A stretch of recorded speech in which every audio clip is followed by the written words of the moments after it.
Sunrise, she bringing the morning.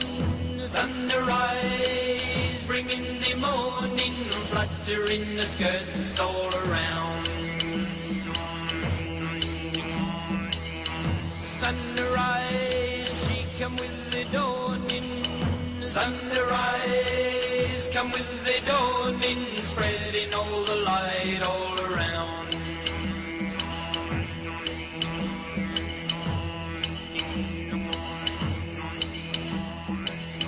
Sunrise on the kangaroo paw, sunrise on the kangaroo paw, glistening the dew all around. Sunrise filling all the hollows, sunrise filling all the hollows, lighting up the hills all around. Sunrise, come with the dawning. Sunrise, she come every day. Sunrise, bringing the morning. Sunrise, every day. She drive away the darkness. Every day, drive away the darkness, bringing back. Robert Lyne Sands, known to his friends and colleagues as Sandsy. From his Australian roots, this is the story of one man's crusade to achieve excellence in his chosen field, his unselfish dedication to help others, 30 years of pioneering work in the pursuit of improved hyperbaric oxygenation treatment. Here he is at the age of 12 in Sydney, Australia. A third-generation Australian. How often can that be said about an Aussie? Notice the bruise on his nose. The Scottish and Irish genetics meant that he was always ready for a fight, but never knew what he was fighting about.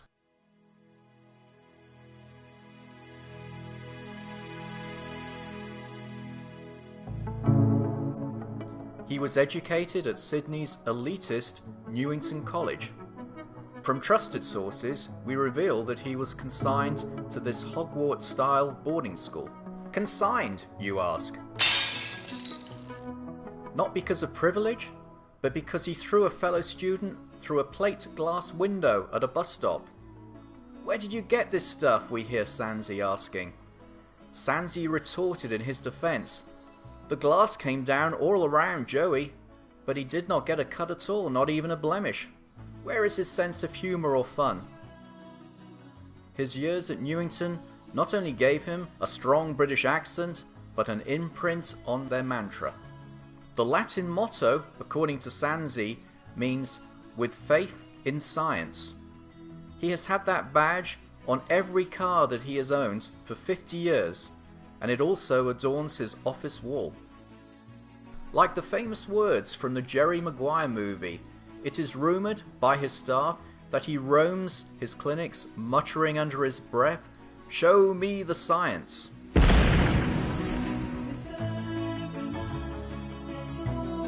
Sandsy has always loved the ocean. He really is the Jacques Cousteau of Oz. He became a noted underwater photographer with many photographs and articles published. In a way, he was one of the very first to handle and work with some of the most dangerous inhabitants of the sea. It is probable that he is the only man in the room tonight to tell about an unexpected, in-the-water, out-of-cage encounter with a great white.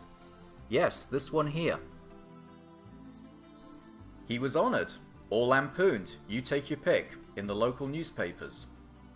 With his decades in the ocean, Sandsy added to his oceanic skills with many awards and achievements, including becoming a senior examiner in the Royal Life Saving Society of Australia. He regularly lectured at the School of Underwater Medicine, HMAS Penguin in Sydney. His speciality topic was dynamic lung function. However, life changed abruptly for Sandsy. The holy grail of Australian shipwrecks, HMAS Bounty, sunk in 1791, has been discovered by a fellow photojournalist. He was an active participant in the Brisbane Museum's archaeological dig of this particular shipwreck. Notice that in these pictures the divers are working on air at over 100 feet of seawater. Sansi was asked to design a lightweight, transportable chamber to protect these divers, since the wreck site was more than 40 hours from Cairns, far outside retrieval range for a helicopter. A case of the bends without a chamber could be lethal. The Australian Department of Science and Industry appointed him to design the new chamber. His first design, patented in 1982, was for an inflatable chamber, but this was discarded since the pressure threshold was therapeutically irrelevant. He then turned to hard chambers. His first chamber, built in Canada, was a disaster of bad engineering and outrageous costs, more than 1.6 million Australian dollars spent on something that would not hold the required pressure. The design envelope was that the chamber would hold a casualty, plus a medic, and be transported in a Huey, the workhorse aircraft of 1987.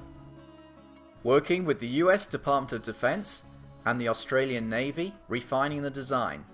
The US Navy and the Coast Guard now have more than 60 of the SANS transportable recompression chamber systems throughout their fleets, on a worldwide basis. Just jumping back to that first chamber which Sansi describes as a flower pot mixed with bagpipes, here is the first showing at the World Hyperbaric Congress meeting in Sydney in 1987.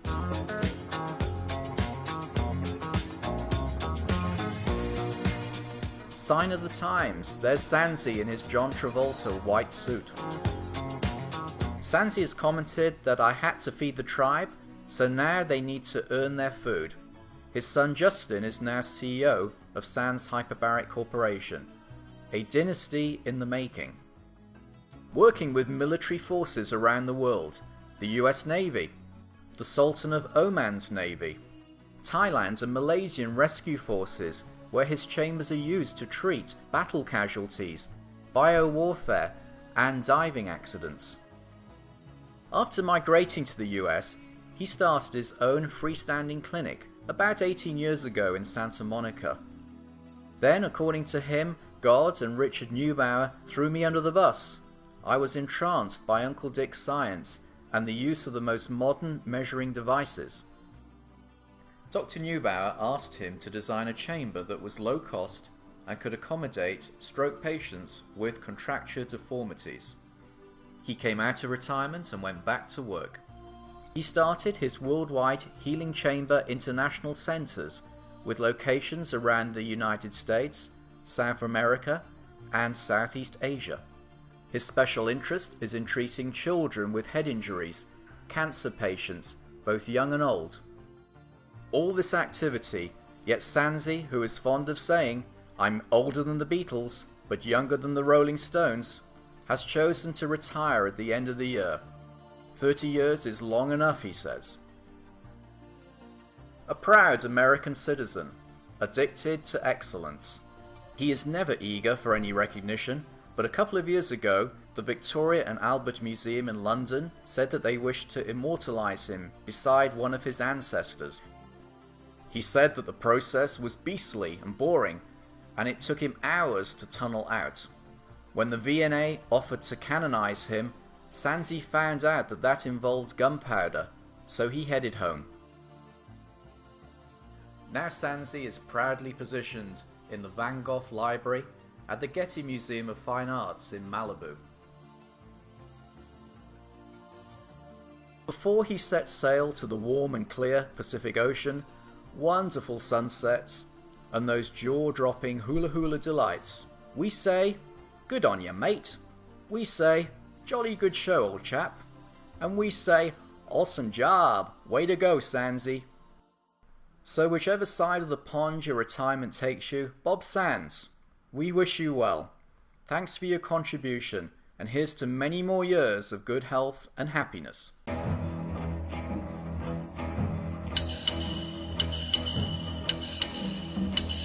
Sunrise, she bring in the morning. Sunrise, bring him in the morning, fluttering the skirts all around.